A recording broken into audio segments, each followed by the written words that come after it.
The New Testament contains verses that tell wives to submit to their husbands. This is controversial in the 21st century. Most people, including many Christians, believe women should have the same authority as men. Therefore, many Christians, even many pastors, distort the Bible in order to pretend that wives do not need to submit to their husbands. Part of the motivation for ignoring the biblical teachings regarding submission is a belief that the biblical requirements make women inferior to men. That is not the right way to look at it. The 12th chapter of Mark contains two concepts that are part of the foundation for thinking correctly about gender roles in marriage. First, the institution of marriage only exists on earth.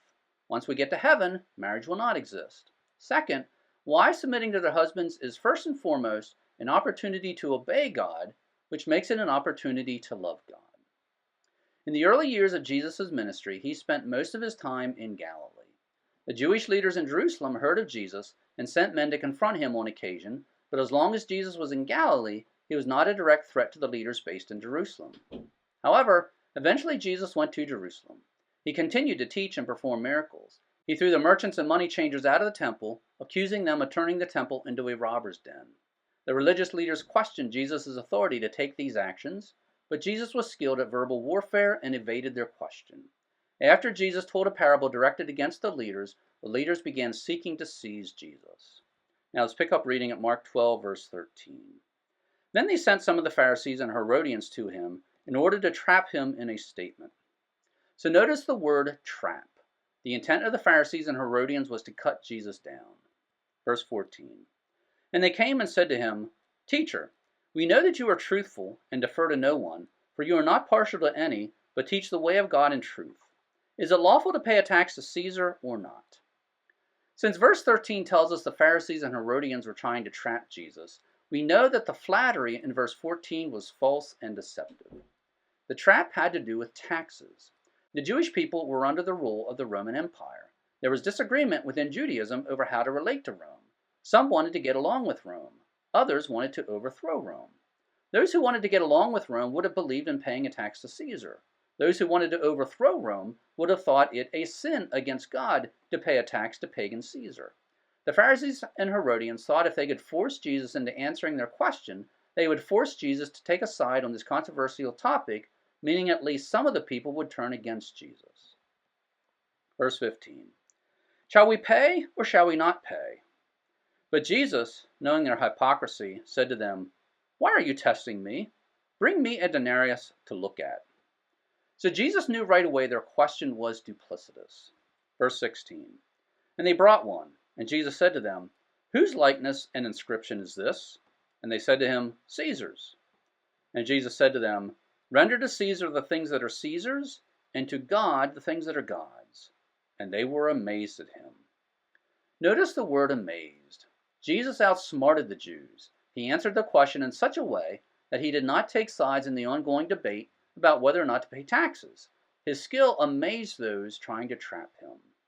Verse 18. Then some Sadducees, who say that there is no resurrection, came to Jesus and began questioning him, saying, There were various sects within Judaism. One of the sects was the Sadducees. This verse tells us the Sadducees did not believe in the resurrection of the dead. Verse 19. Teacher, Moses wrote for us that if a man's brother dies and leaves behind a wife and leaves no child, his brother should marry the wife and raise up a seed for his brother. There were 7 brothers, and the first married a wife and died, leaving no seed. And the second one married her and died, leaving behind no seed, and the third likewise. And so all 7 left no seed. Last of all, the woman died also.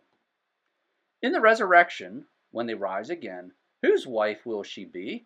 For all 7 had married her. The Sadducees did not believe in the resurrection. They probably believed resurrection from the dead was absurd, so they were trying to illustrate absurdity by being absurd. That is usually an effective tactic. The scenario they laid out was indeed absurd and would have been an effective argument against the resurrection if it was a real scenario. Verse 24. Jesus said to them, Is this not the reason you are mistaken, that you do not understand the Scriptures nor the power of God? Jesus said the Sadducees were mistaken. This tells us the Sadducees were wrong about the resurrection, which means people do resurrect from the dead. Verse 25. For when they rise from the dead, they neither marry nor are given in marriage, but are like angels in heaven. The flaw in the Sadducees' argument was the concept that marriage exists in heaven. Jesus stated clearly that after life on earth, male and female no longer exist. Instead, humans will be just like angels. That meant the argument the Sadducees were using was baseless. Jesus stated this fact about heaven in relation to resurrection, but also has implications for understanding the role of women in marriage. The New Testament teaching that wives should submit to their husbands appears to place women in an inferior position relative to men. However, the so-called inferiority is temporary. It only applies to life here on earth. After life on earth, women will not have to submit to their husbands because marriage will not exist. The so-called inferiority will cease. Verse 26. But regarding the fact that the dead are raised, have you not read in the book of Moses, in the passage about the burning bush, how God spoke to him saying, I am the God of Abraham and the God of Isaac and the God of Jacob? He is not the God of the dead, but of the living. You are greatly mistaken. Jesus demonstrated that the Old Testament clearly taught the resurrection. Verse 28. And when one of the scribes came and heard them arguing, he recognized that he had answered them well and asked him, What commandment is the foremost of all? Jesus answered, The foremost is, Hear, O Israel, the Lord our God is one Lord. And you shall love the Lord your God with all your heart, and with all your soul, and with all your mind, and with all your strength. According to Jesus, the greatest commandment is to love God. John 14:15 and 23 tells us the way we love God is by obeying Him. The correct way to look at the instruction for wives to submit to their husbands is that it is an opportunity for women to demonstrate their love for God. When they submit to their husbands, they are obeying God, which is an act of loving God. By practicing submission to their husband in front of their children, they are also modeling to their children how to love God. Verse 31. The second is this, You shall love your neighbor as yourself.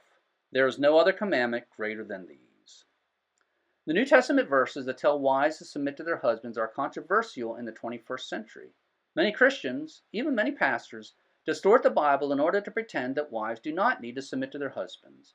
Part of the motivation for ignoring the biblical teachings regarding submission is a belief that the biblical requirements make women inferior to men.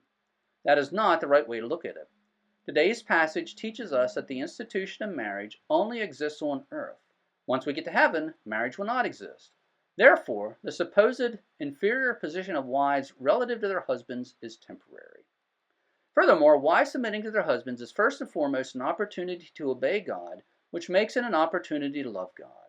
It is also a way for mothers to teach their children how to love God. When children see their mother submit to their father, it provides a model for them regarding how they should submit to our Creator. Thanks for visiting Bible Mountain. If you have already joined my email list, thank you, and please tell others about Bible Mountain. If you have not joined my email list yet, please do so now. In order to join, go to BibleMountain.com, click on subscribe, and that will take you to a page where you can sign up. Your email address will not be sold nor given away. Once again, thanks for visiting Bible Mountain.